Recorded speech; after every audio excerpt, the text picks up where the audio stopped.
Oh, eccoci qua, ci siamo, benvenuti, siamo a questa prima live. Molto velocemente faccio un saluto agli italiani, visto che siamo in Italia. Devo dire un attimo che questa conferenza sarà in inglese, quindi adesso passerò all'inglese, ecco, perché c'è anche da gestire questo aspetto, pensa un po', che menata già solo alla prima intervista dover stare qui a gestire tra due lingue. Comunque adesso faccio il passaggio ufficiale e da lì poi vedete un po' voi come fare, ok? Buon ascolto, buona visione e mi raccomando prendete appunti. So, hello and welcome. Good morning, everyone. I hope you're doing well. Um, I'm hosting my first live stream today. it's it's the first, but it's also in English. I am Italian mother tongue, so it's kind of it's bizarre. It's bizarre for me to do this.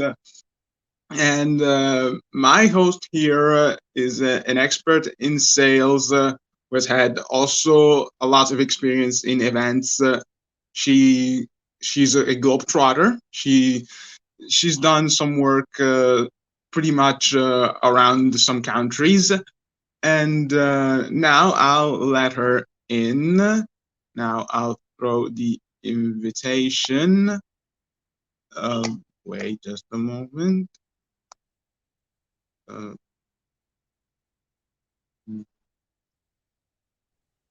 ecco. Hi, Brian. Hi, everyone. Hi. Hi. Well, Hello. I hope I would love to understand everything what you said in Italian, but Mhm. English is good for Oh, me. yeah. Well, that's the way it has. That's the way it has been during this pandemic. So, uh, I happen to meet people who speak English, so I'll have to adapt. I have to adapt to this, and well, let's do it. So, Absolutely. I'm so excited to be here. Thank you very much to you as a host for the invitation. And I really love connecting with the entire events industry community and different event planners, event profs around the globe. So this is a really an amazing opportunity for me and really great to chat here with you. yeah, yeah, it will be great. It will really be great. So, Nadia, tell us a bit about yourself. What have you done throughout your events career? What roles you did? What roles you covered? And if you had any experience in Italy, also. All right. Well, actually, I did, and I'm gonna cover that just in a bit. But basically, well, what's kind of interesting about my experience is that I've got more than well, now it's more than 10 years of events industry experience, and I've been on both suppliers and the client side, so I know all the tricks and what's happening behind the scenes for both parties, which is actually great because in any position in the events industry, that's a definitely advantage and a plus. And so I started my career actually after my studies. It was in St. Petersburg in Russia, and then I moved to Greece, and then I moved to Belgium, and I started as the events coordinator in a hotel, and I was running events on the supplier side. So that's where I picked up very much around the topic of sales and negotiations and how do you actually develop those relationships. I hope that we're going to cover that as well today because that's a very interesting topic to discuss and to master for any event professional. And afterwards, so I grew in that position and I was the meetings and event sales manager there. And afterwards, I moved into the association and I was developing a portfolio of events for a healthcare association here in Brussels. And basically, I grew their main annual conference from like 100 people to 400 people just in a couple of years. I secured sponsorship packages, sponsorship from like 0 to to around 150K, and then different projects together with sponsors and partners, which brought for the association in total around 400,000 euros over those couple of years. So that was like my specialization in the industry. And apart from event management and running events together with my team, I was definitely, an expert in terms of sponsors, in terms of partnerships, and different collaborations. So that's what I want to share with you guys as well today. And basically, after 10 years of the industry experience, I kind of like hit that ceiling, and I really felt like, okay, what's out there for me? What's more out there that I can actually explore? And what I really found interesting was trainings and coaching opportunities that I could offer to share my experience. And last year I founded the Business and Events Academy, and we ran different type of trainings for the association planners and event profs generally on personal and professional development together with the Brussels Convention Bureau. So that's the organization which develops the destination internationally, and it also promotes the destination. And basically that had a really great response. And also since then I started my coaching practice. So I'm helping the event business owners to attract the right leads and to develop them into sales and to convert them into paying clients. So I'm helping currently different event business CEOs around the world to hit that 4 figures a month as a starting point for them in order to be able to scale up their business and to develop faster. Okay, so before you started your business, you had your work as an employee, but you didn't just do your job and you leave it there, but you over delivered. You did more than what you were asked. So, it was more than that. I think, us event profs, we always over deliver, or at least we try, because we have just a very high level of expectations for ourselves. And also, in order to develop in the position, you need to show some exceptional results and what you can actually bring to the table. And currently, I don't think that just simply running an event or putting together like a seminar conference, that's not sufficient. You really need to show what else you can do for your employer. Yeah, I agree, and passion is really a part of that. That's why I touched on the doing more than what you were asked thing, because you can do more than you're asked, more than you're asked for if you don't have some passion. Well, we all have to make our ends meet, but in the end, if passion isn't there, well, it's going to be hard to go all the way. So let's move on to the first question, aside from the experience stuff. And so, what's the importance of finding your niche? I believe that finding a niche is very important to event planners too, event business owners. It's something that I had the chance to reflect on when I was in lockdown, because until then I didn't thought about it as something. I didn't thought about finding a niche, but it was just passion for the events industry that led me to cover roles here and there. But during the pandemic, while listening to some webinar online, there was this thing, and I thought to myself, "Wow, I didn't think about this since yesterday." And so, why is a niche important for success, even as an event owner, business owner? I think that's a great question, Brian. And as you said, like even if you are an employee, finding your area of expertise or something that stands you out, it's also equally important. However, for the event business owners, and that's what I see really frequently when I start to work with my clients, they think, okay, yeah, I've defined my niche, I'm in the events industry, etc. But in reality, they are not niching down enough. And I'll explain right now a little bit more in details. And I know niching down and niche, it's a buzzword right now, but it's very important to focus on that, especially into today's digital marketing world and digital marketing era. And in the events, it's equally important. So what actually niche is? And for me, the niche, it's not only about, like, you can say, okay, it's event industry, but that's too broad. But then niche is really about the territory where you are recognized as an expert. So that's the territory where your clients, they recognize you and they call you an expert.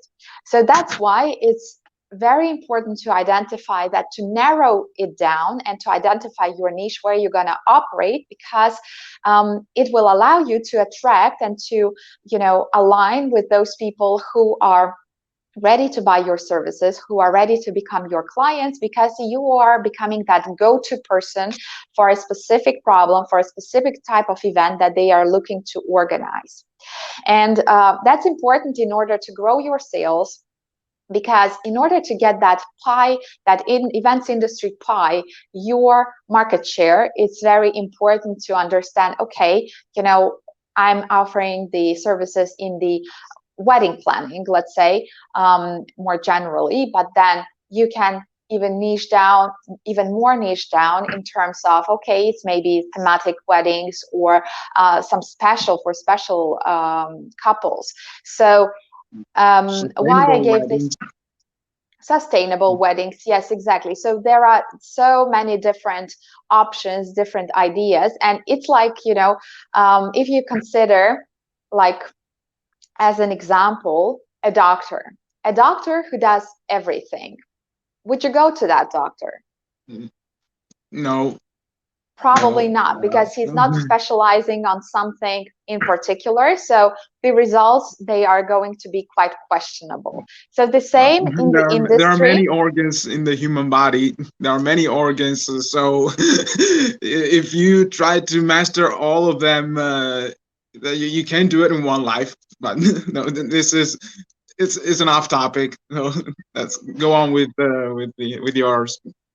But the same thing, actually, why I gave this example, because the same is applicable to any sector, and in the events industry it's the same. So if you position yourself as an event planner who is doing every type of event everywhere for everyone, you are not going to have a line of clients waiting to work with you. And that's, I can guarantee.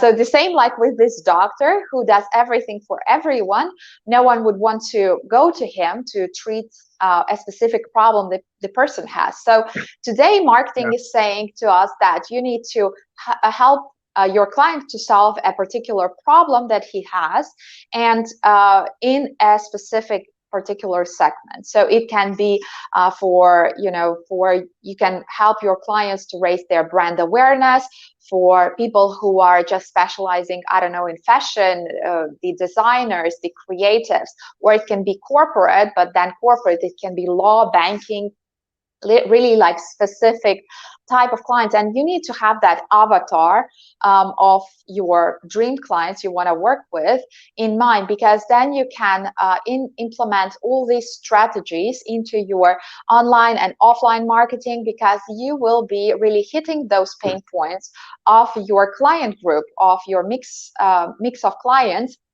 And for every group, you need to have like a specific avatar, a specific like understanding of their pain points and what they want to reach and achieve with those impactful events that you are putting together.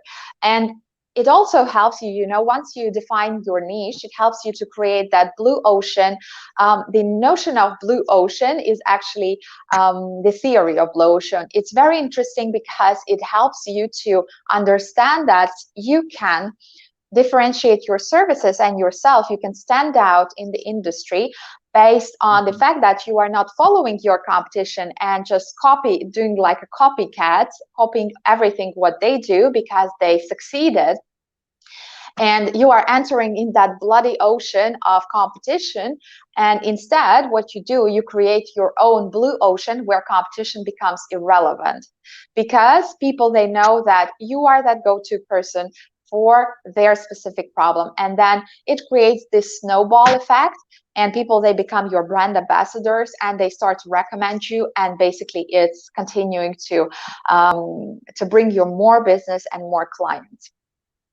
Yeah, of course. Well, many people take it for granted, but it's really important to make this shift, to reframe your mind into thinking not just to put a product out there, but to think how you can deliver value.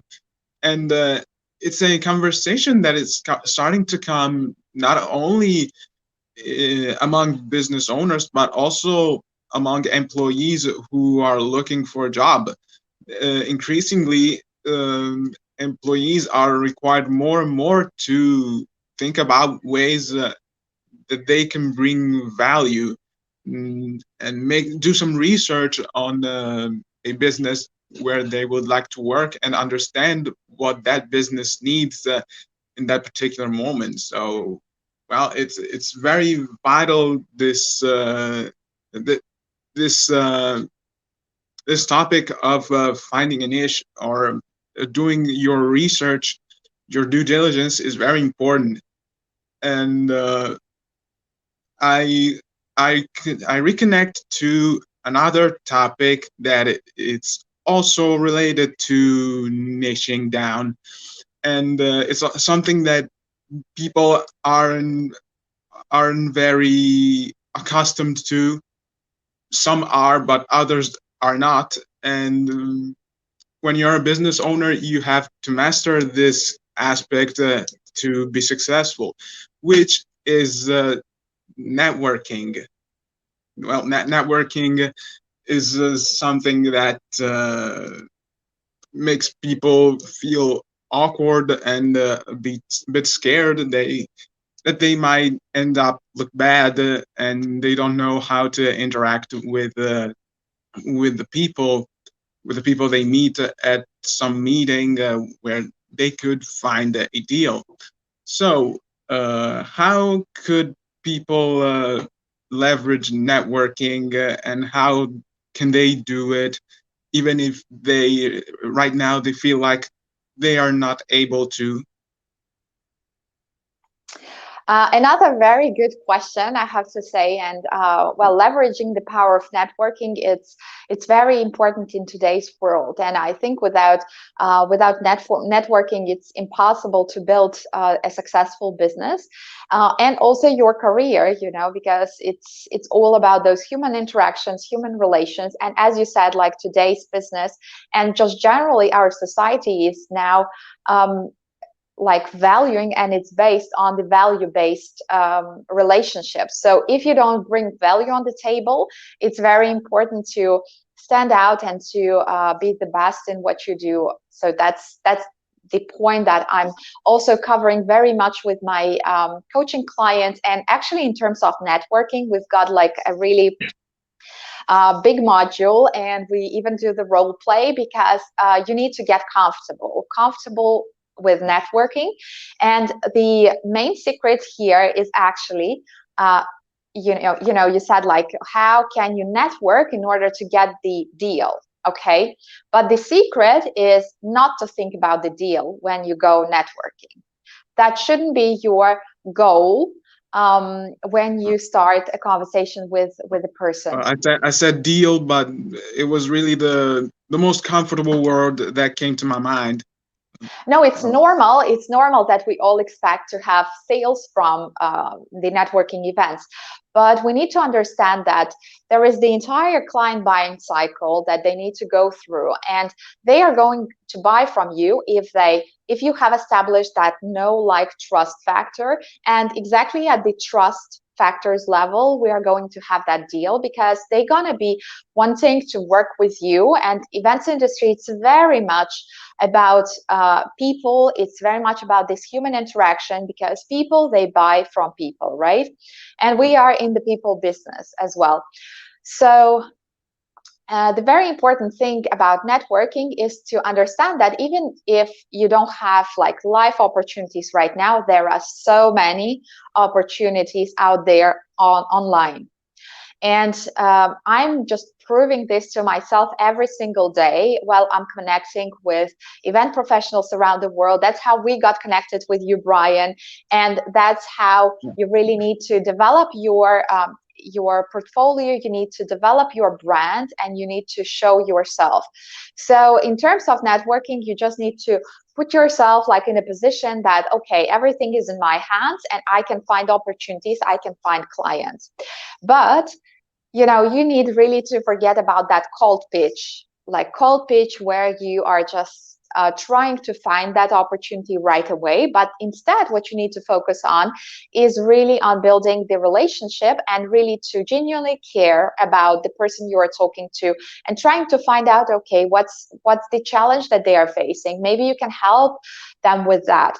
And where your expertise comes in handy, it's exactly in that sweet spot where the challenge of your potential client meets your expertise. And here you're offering your kind of like free advice, but then you are positioning yourself as an expert, and then this person will consider you for further actions if they need to take, like paid job that they would need to hire someone for.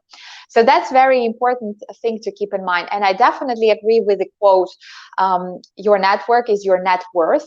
And, just like a couple of days ago, out of nowhere, out of the blue, I had like a client who I worked with like a couple of years ago in the association. And he basically saw on LinkedIn that I started my own business, that I'm doing the trainings and coaching. And basically, he approached me with a potential opportunity where I could help him. And it's just like it's as simple as that. You hop on a call, you discuss where you can actually bring your expertise in, and the key thing is not to focus on the fact like, okay, I've got to confirm that, I've got to seal that deal. This is like a yeah, wrong mentality and mindset, yeah, because then you are in the panic mode. You are acting from the position of fear and from the position of scarcity, where you're thinking, okay, I've got to secure that business because I'm running out of money, or whatever, situation you are in. So really genuinely connecting with people and trying to help them with their challenges, their problems. This is what is going to bring you much further and farther than you trying to sell or cold pitch, what you can do for a person. So yeah, basically in terms of networking, I think that that's very important to keep in mind. The same goes, on Instagram or on any other social media platform. We are so afraid, to make that first step, to reach out to a person, but actually that's where the magic happens. If you reach out, you say, okay, how was your 2020? That was a crappy year, but okay, so what positive thing happened to you? And you will be surprised what people open up and they share with you, and then you are connecting with them on multiple points, and that develops your brand, that develops your expertise, and that potentially can bring you business. yeah. Totally agree. I had the chance to talk to some people besides you. I met some people when I was at home since when it all started in March 2020, and also I was able to create a stronger bond with a person that I met at a live event in the summer of 2019. So we spend those 6 or 7 months until COVID came, just messaging us on how our projects were going, what we were up to, and when the pandemic came, we were able to work on a project together. We collaborated. I gave him a hand, and we did it all online. And well, that was great. It was just so great to be able to do something like this in such a critical moment, and also because he's a good friend, and the event where I met him was something that resonates with me, and I hope that it can come back as soon as possible. And well, yeah, networking is so important because it's one of the few things that even in a situation like this, it's is still under our control. Uh, well, yeah, we cannot go here and there.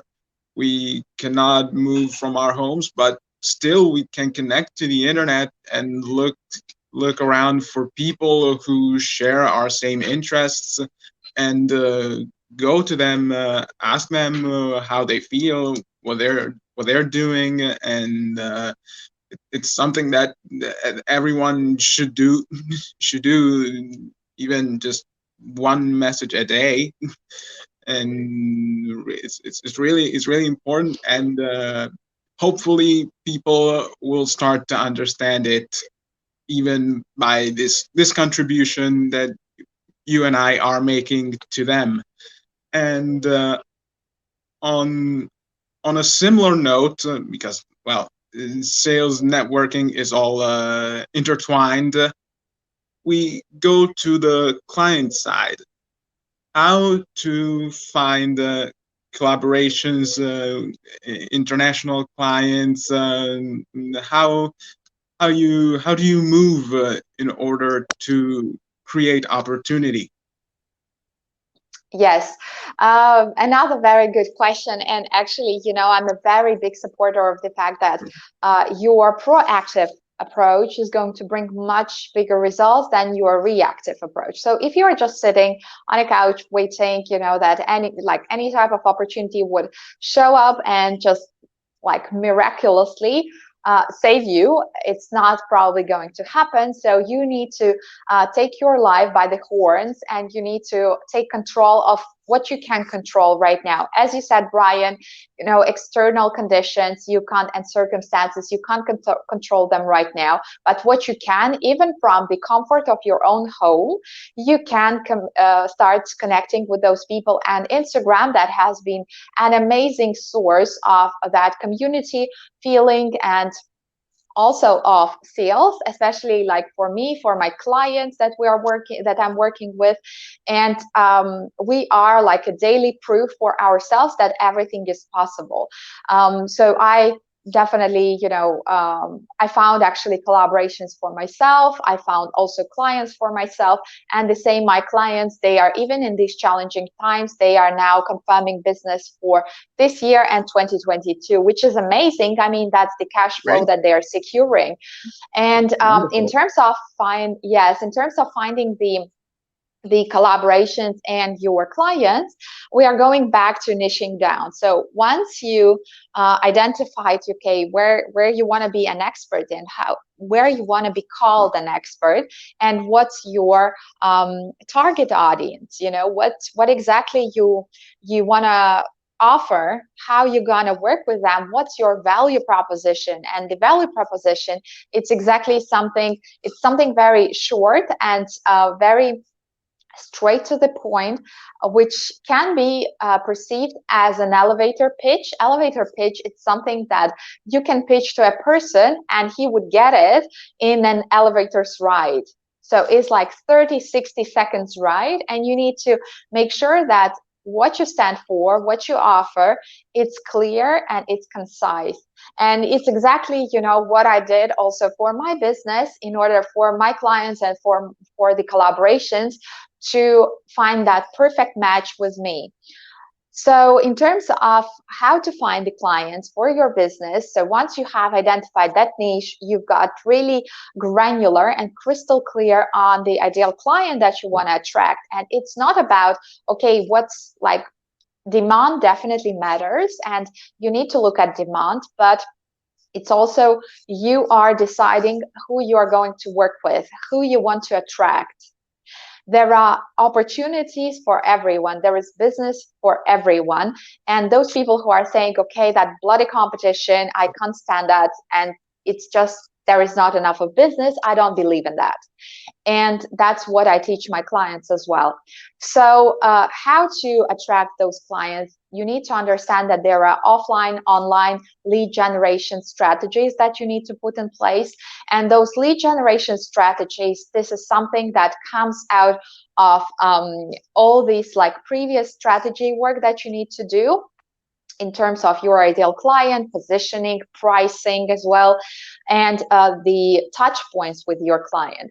So basically, in order to find your client, let's say online, the easiest way is definitely the content that speaks to them. So the very, very big mistake that I see what other event business owners they make is really kind of like either doing like a copycat of other accounts, what they follow. And usually what they do, they focus on other event planners. So they post the content which speaks to other event planners. But the problem is that other event planners, they are not their clients.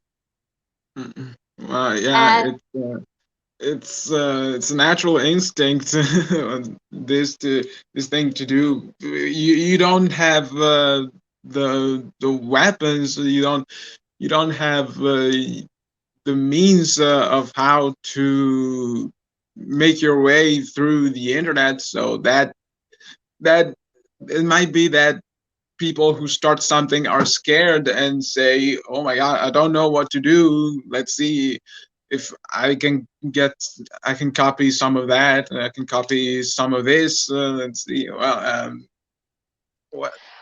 and maybe it comes from a place of discomfort, because they see that an ocean, it's a place where everyone is, where you can find everyone and everything. So they don't know how to present themselves. So that's true. And actually, I'm going to host an IG live where I'm going to talk about like how to generate leads through Instagram, and it's going to be in either next week or in a week's time. And it's exactly what we are going to cover, because I really see that very often, this type of mistakes what event business owners make. And, there is no concrete strategy behind, like how do they market their services? What's their value proposition? What's their offer? How does it speak to their clients? And they are not really building those genuine relationships in private messages or trying to reach out to people. What they do is just like, okay, hoping that someone finds them on this infinite space of internet. And that is almost impossible, to have that kind of like perfect match. Unless if they, niche down, speak to their ideal client with their content. And it's true that, they might be struggling with putting that all together. However, Google Academy, like all these online university and online resources, if you have time, you can research all that, and that's out, like all the information is out there.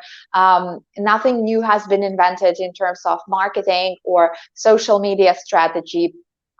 There are just tweaks and new tips and new things about algorithm on social media, but it has nothing to do with with you actually posting the content that would convert and that would trigger your clients to reach out to you and to ask to work together. So basically, in terms of how to find clients, the very first thing is definitely through the content, but then also those people who look like your ideal client's profile. So here you need really to understand that they might be your ideal client. Then you need to engage with them, and this is the you need to make that first step. And the same goes on LinkedIn. If you engage with people who, if they have posted something, and if you make a compliment, on the post that they made, it will speak much better to them rather than you just saying, okay, well, I've got this and that. I have I can organize an event for you. Do you want to work together? So probably here you're gonna have a no. So this is in terms of how to find clients. Of course, there are offline ways, you can reach out to your existing network. You can find the organizations which are linked to your ideal clients' companies. For example, you can network definitely works the best possible way for you if you have a good quality network who supports you. Even if you're just starting in the industry, it doesn't really matter. You need to build up that network, that net worth of yours as well, if you wish. And then basically definitely trying to find those opportunities during different types of events. This is limited right now, but some kind of virtual events, online events, you can definitely attend. And in terms of international collaborations, that's also something that that is linked to you niching down, because then those companies or organizations who have a particular mission in mind or goals in mind that they want to achieve. For example, they want to influence someone, and you are the perfect profile for them. The same thing happened with me for the collaboration that I secured with the Helsinki Convention Bureau. That is the influencer marketing campaign. And this is the campaign that I got with 500 followers on Instagram and 800 followers on connections on LinkedIn. And that doesn't matter, because my profile, my experience, and who I focus on, that spoke to the goals and the objectives and the mission that they were looking for. So here, in terms of collaborations, you need to understand, okay, who do I want to attract? What type of collaborations? And what can I offer them? If you are thinking, okay, maybe influencer marketing could be an option, then you really need to put work and to focus on your followers, and to be consistent, to be really following the line of content that you are feeding to your audience, that you want to share with them, that you want to educate them on. So that's the questions that you need to ask yourself. Yeah, it could also be influencer marketing. It started all with predominantly with fashion, because the first influencer, one of the most famous influencers, is Chiara Ferragni. Since I am in Italy, I'll mention her. But now the influencer phenomenon is extending to all other fields. Even politics. Even politicians are using influencers to send a message. But there have to be some conditions at the foundation of a collaboration with an influencer. You can't just pick any influencer who has a huge following on Instagram because this trend is inflated. You have to be careful to who's aligned with the message that you want to communicate, and so on. And I wanted to ask also about the role of event directories. Event directories like Eventbrite, but then there are more than one. And I was wondering these days, how can one leverage his event by using these directories? Because I find it hard to to accept that you just leave your event on that directory and hope and pray that someone sees it and registers. Do you have any idea on how to leverage directories? Well, actually, I'm not a very big fan of those directories. Eventbrite I was using just for register as a registration platform, and I also don't find it as a perfect solution marketing tool for my events or for my business, because the people who are going to register, it's not necessarily the target audience that I'm looking for. So it's going to create this kind of like a chaotic whole situation, in my opinion.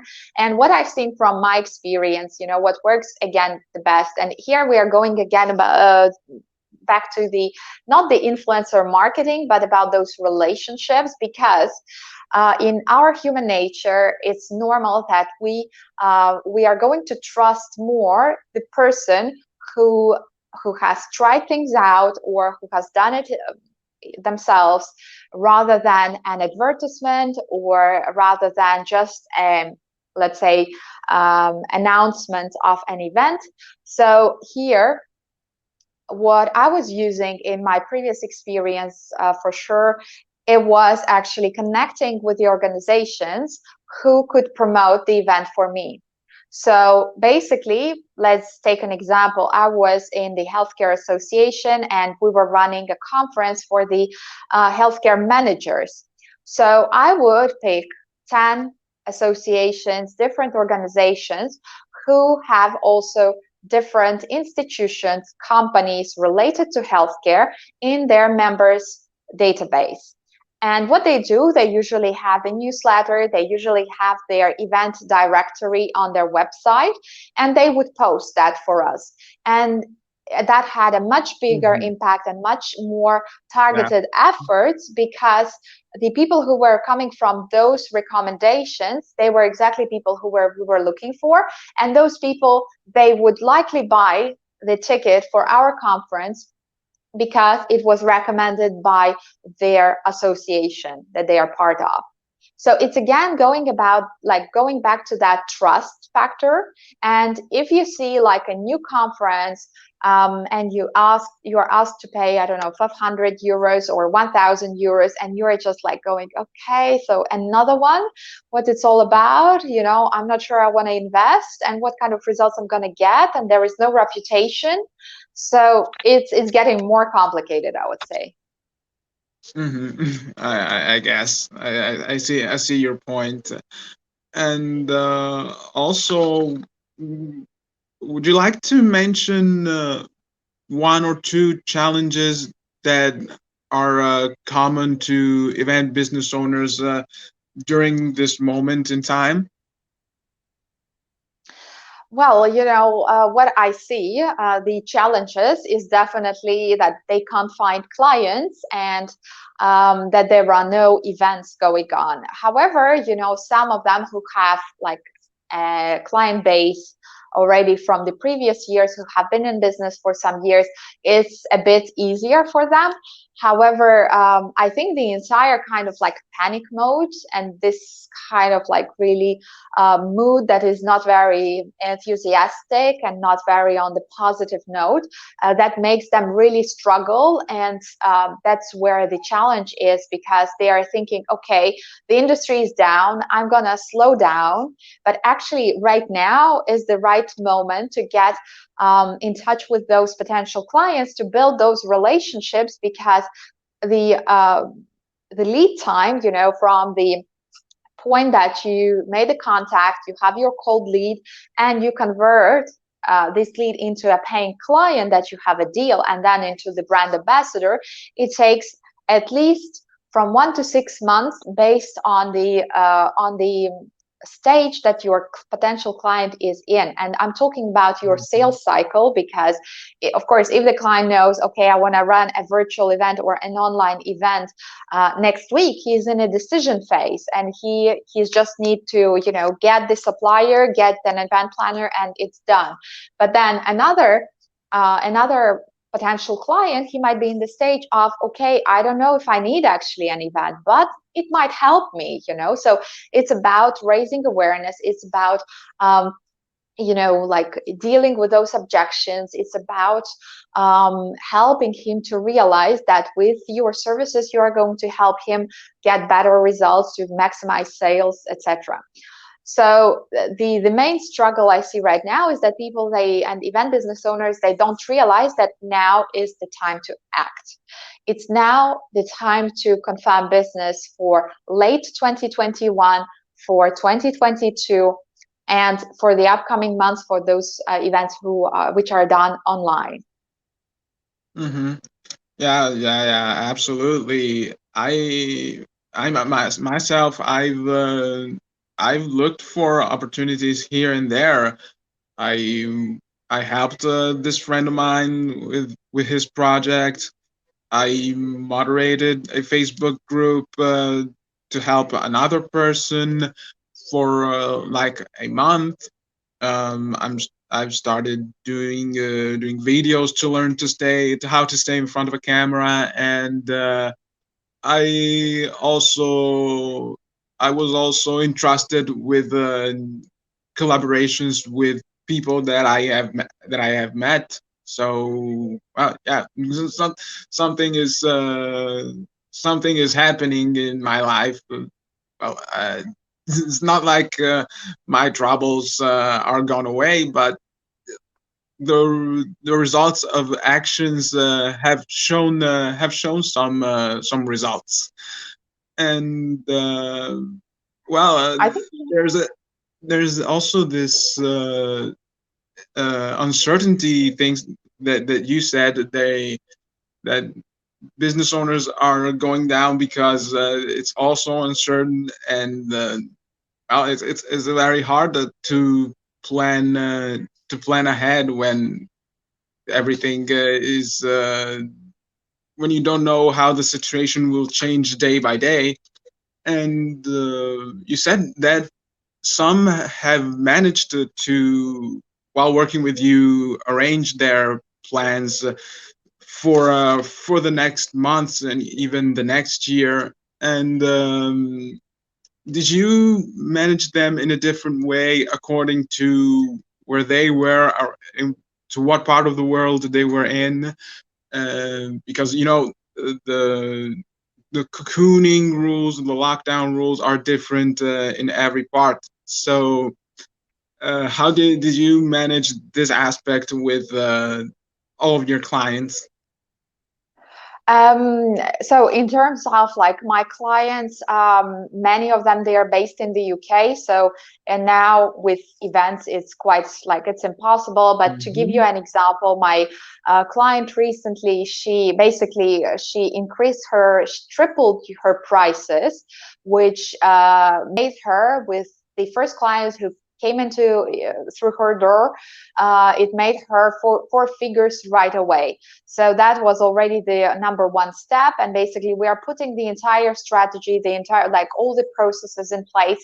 And that's what is important, to put the work in and to have like a proven framework to work with. It's not about these chaotic actions where you try things out here and there. And entrepreneurs on their journey, they are very, sometimes confused, not really confident, because, okay, is this tactic going to work out for me? Is this strategy a good one? So it's whatever you decide to choose, whether it's a trial and error way of doing things, or is going with the proven framework, maybe it will give you the same results, but in different time frame. So if you are trying things out on your own, it might take you longer. However, for example, my last client, she signed a client for a book launch. It's a live event, but that's for June. And she got already the prepayment, like 50% of prepayment right away. So that gives her this confirmation, that confidence that's everything's going to happen. But then if it's going to get postponed, it's fine as well. But she has already these things going on. Then she confirmed various master classes online. So she is helping entrepreneurs to put master classes online, and she has like now she has the line of clients who are standing like not directly kind of waiting for the services, but she has already clients who are waiting for the discovery calls. And that is amazing because it just helped her to increase that client base. But these were all like efforts which were focused, but also done step by step without skipping or jumping through the things, you see. Yeah. I think that maybe the trial and error and the jumping from one thing to the other can work when you're at the beginning, can work when you're really at the beginning of your activity and you still don't have figure out what you want to do. But in the long term, it's unsustainable, and you're gonna need a proven framework. But yeah, but I think that it's better to start by trial and error rather than staying there and hibernate until some brilliant idea comes to your mind. Otherwise, you won't get started. You just won't Oh, get started, and I it's definitely gonna be so worse. agree. It's better to take that leap, to start something, to try things out, and to try to identify that niche, you know, what you're gonna help your clients with. And it's gonna bring you somewhere. It's gonna bring you some result. And it's everything, it's the learning curve, you know, you are just getting better at something. And it's just that, yeah, you said like trial and error at the very beginning. Like many of my clients, they are in the first steps of their business, just simply because they really understood that, okay, like everything what I'm doing, I'm afraid that I'm not doing it right. I don't have really the confidence or the know-how, the knowledge how to do things. And they decide, okay, I need help on that. But there are also people who I spoke with and they are perfectly fine. And if they choose to have it, like to do it on their own way, it's their choice. And that's amazing. They are still moving towards their goal. So I think that, you know, if you are new in the entrepreneurial world, it might be a little bit difficult, you know, since you are kind of like alone and not sure, but it definitely can work out. And I'm for trying things out. And I think that's the one piece of advice that we can give to our audience is really the fact that try things out and see how it works for you. Maybe at the end of the day, it's not something that you want to continue with. And 9 to 5 is fine as well. So it's up to every person what to choose in their life. Of course. Well, we're all different, so each of us will choose what's best for him or for her. But well, just don't prevent any opportunities. Always be on the look. Always be on the look for something, because you never know what might happen. You might need some backup plan, and maybe it could be something that you started but you didn't cover so much, or you left on the side for a long time, and when trouble comes, you can take that and make something out of it. So who knows? I think a lot of businesses, they start as a side hustle. A year ago, before I started the Business and Events Academy, I was on the same crossroads like many of entrepreneurs, and I had my 9 to 5 job, paying my bills, having steady income, and before setting up an Instagram page and thinking, okay, what do I want to do? I was like, okay, I'm gonna spend a lot of time on that. Is it gonna be worth it?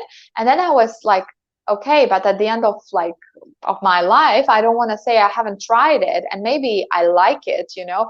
So it also started for me as a side hustle, and then I understood, okay, that's the way I want to go all in. And that turned out really as my passion and my mission for the moment. So it's something that you need to try out for yourself.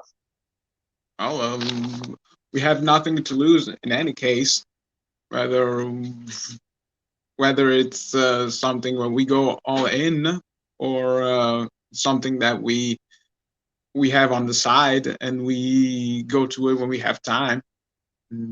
So to each their own on this, and so I think there's still a couple of minutes left. So maybe I'll go with another question. All right. Fine. Shoot. It's something that I want to ask because I want to confront with somebody else on an idea that I've made about events, and I'm talking about the live side of the event industry, and I identified four different factors that are the reason why events will return. Well, it's quite obvious that they will return because they have something more than the virtual events. I don't think there's any that is to be argued. And what I found in my reflection is the experience side, which is the most famous. Well, events are an experience. You get to do different things like piloting drones.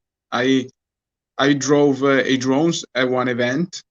Um, it's also a way to filter your audience to see who is willing to make it all the way to where you are, to listen to what you have to say, to see the service that you promote, even if he's miles away from where you are, even if he's from another country. um, there's also the aspect of status, because some events are based on status, like the Fashion Week, to talk about Italy, where I worked in the Fashion Week also. I like to say that. And there are private parties made by fashion brands that have the where you can have access only by invitation. So invitation is exclusive. There, it gives the idea of a status behind that event. And then there are too many online events. There's not the planning through a month.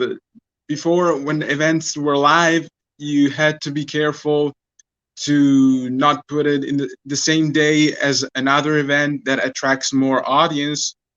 So you had to be careful where you planned it, of when you planned it. Now that this thing is blurred. And how much do you agree? Well, I think that the experience we can all agree, but how can someone leverage the aspect of status and the filtering aspect, the one that makes people come even if they're miles away from the place of the event, and also how to become the ones to which people are careful when they plan their event, to be the one that makes other event planners say, no, there's this one who is planning this event on this day, so we have to go on another day. So how Yeah. do we leverage all of these factors? That's a great point, Brian, and I definitely agree that live events, they are irreplaceable, and it's something that will stay. Nonetheless, of the virtual online events, hybrid events, and the pandemic, that is something that either we're going to live with, coexist, because like usually if you take even Spanish flu at the beginning of the century, it took like 3 years. So I think that we are in the middle of the pandemic, but then of course the vaccines, they might help, but then it's something that we need to accept and that we need to live with. But then as you said, those luxurious events, luxury experiences, which are focusing on a specific segment of the audience, which is more like a VIP, celebrities, people who are in a luxury segment, who buy luxury products. And again, going back to you niching down and the clients, the target audience that you're going to focus on. So you need really to understand what type of product you're going to be selling. You can't be selling London Fashion Week, because they have their own probably the military, the army of planners to do that. But in any case, something that you can do is, if you come up with an event that is targeting the luxury segment, that definitely needs to stand out in some point, because it needs to give them value. It needs to give them either new knowledge or things that they are looking for, solve their problems.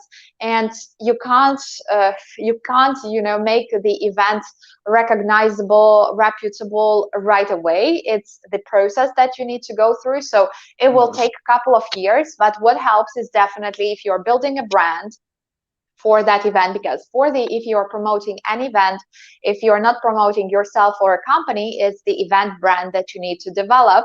And how you do that, you need to be a constant producer of your event. What does it mean? Imagine you are a film star and your producer says like, okay, Brian, you need to go to that person or to make an interview with that magazine so that we can get like more people watching the movie and more financial results, or better financial results, more income coming in. So it's also about PR, but in a right way. So where you're gonna be featured, it should be luxury magazines, or magazines that are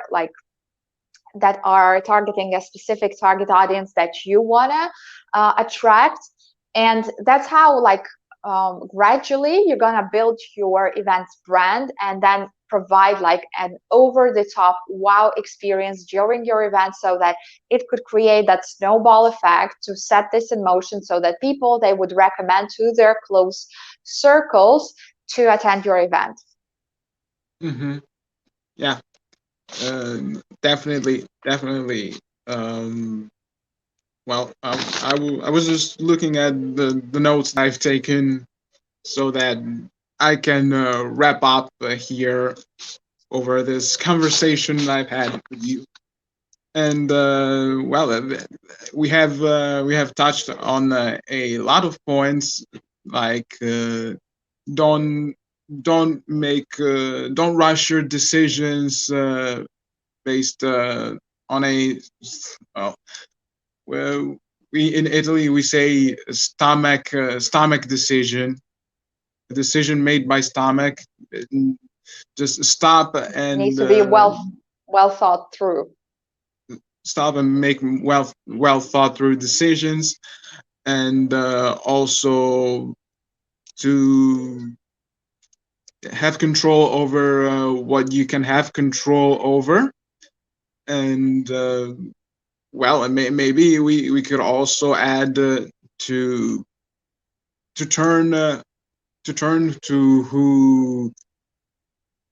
to a mentor, let's say to a mentor figure, or even a coach, because maybe after all what you need is just to have some conversation with someone. Like you said, when I asked you the challenges of event business owners now in this moment, it's just that maybe they're just right there and they don't know what to do, and maybe just have a few word is healthy, is what is really healthy for them. And also we could add that they could give more responsibility even to the people on their team if they have a team. I don't know if people have a team or not in your in the people you have that pay for your service. And to free some headspace, to have more space, more time to think about the very important decisions. and also even in a moment like this, not to diminish their values, not to devalue themselves, and play the down pricing games. So even at times like this, they have to keep their a price that well, I'm trying to find the words here, and they, even in a moment like this, they need to keep the price that reflects the value they bring to the market. And these are in in a very short sentence the things that we have touched on this live stream. One final word of advice to the people who are listening. You have any? Or Sure. For me, I think especially that's something that I'm saying to my clients always. Just be brave and take the action, because one action at a time, that will bring you closer to your goals. mm-hmm. Well, it's never redundant. It's Yes. never redundant, as cliche as it may sound. Well, we always need this type of reminder. And well, tell us where we can find you. Well, what are your contact references, your website, so on? Yeah, so definitely, I mean, connect with me on Instagram. It's Nadia Rubtsova _ event.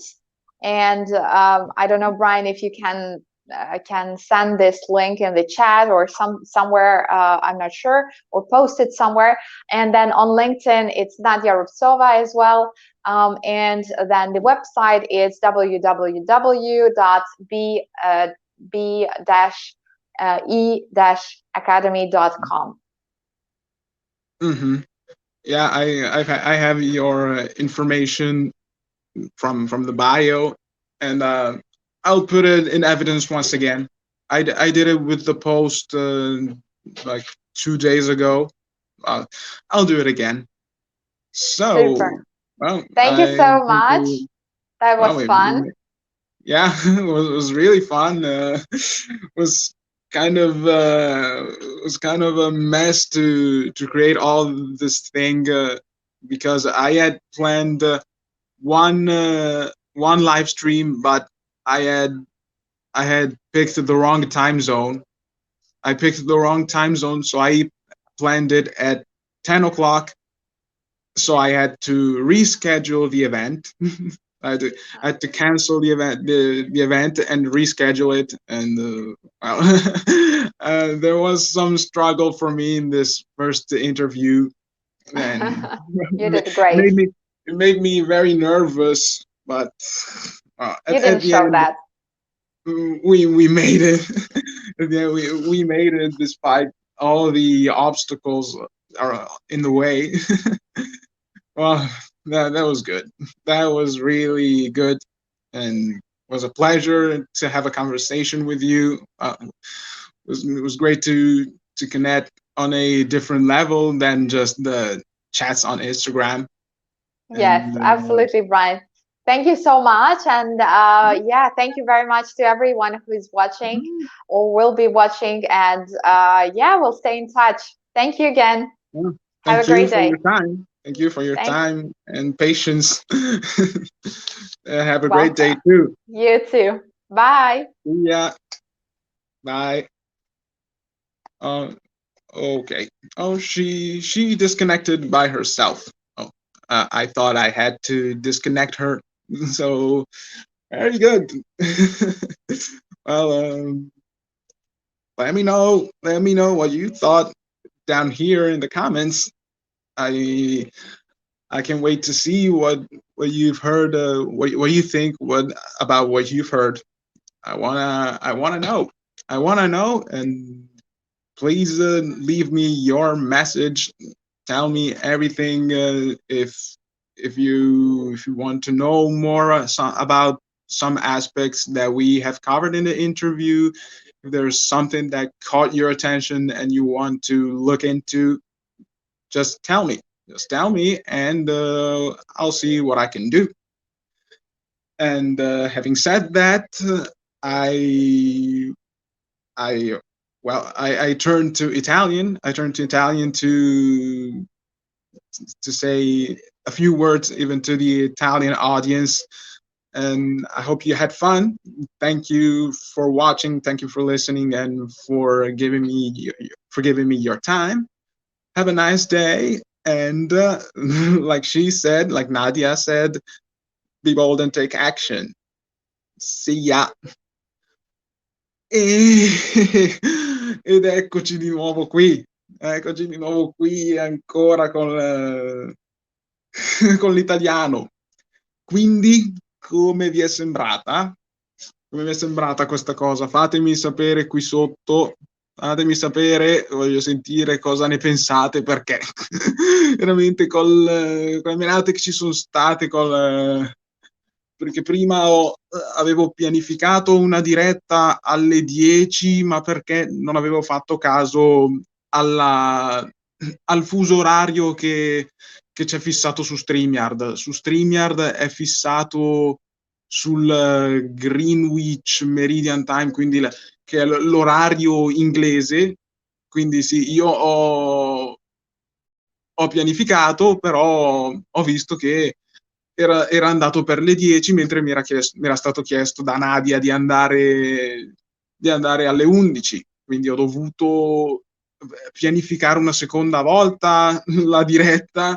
E sì, poi stamattina sì, sono stato abbastanza nervoso prima di iniziare. Era la mia prima intervista, stare qui davanti alla telecamera e parlare, beh, ormai ero abituato, ma qui qui era un altro terreno, era un nuovo terreno che ho sondato. Ho sondato un nuovo terreno e niente, fatemi avere le vostre impressioni su com'è stata questa intervista, se c'è qualcosa che ha attirato in particolare la vostra attenzione e vi piacerebbe approfondire. Come sempre, come sapete, io sono qui e vedrò di darvi una mano a approfondire quegli aspetti che a voi hanno suscitato particolare interesse.